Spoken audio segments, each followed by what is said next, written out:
Let's get off the blocks with track and field world champion Shelly-ann Fraser Pryce produced a world-leading time to take top honors in the women's 100 meters at the 6th staging of the Velocity Fest meet at the National Stadium on Saturday. Fraser Pryce stopped the clock at 10.86 seconds in winning section 1 of 2 ahead of Megan Tapper 11.82 and Melaine Walker, who was running her first race since 2017, finishing third in 12.85 seconds.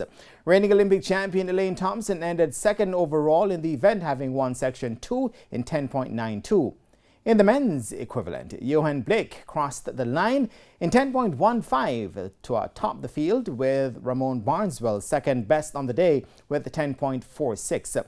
Also on the day, World Championship silver medalist Shanika Ricketts recorded the second best jump of 2020 in posting 14.43 meters in taking the women's triple jump ahead of Sandisha Antoine 13.31 meters. Sharika Jackson also won the women's 400 meters in 52.29 seconds.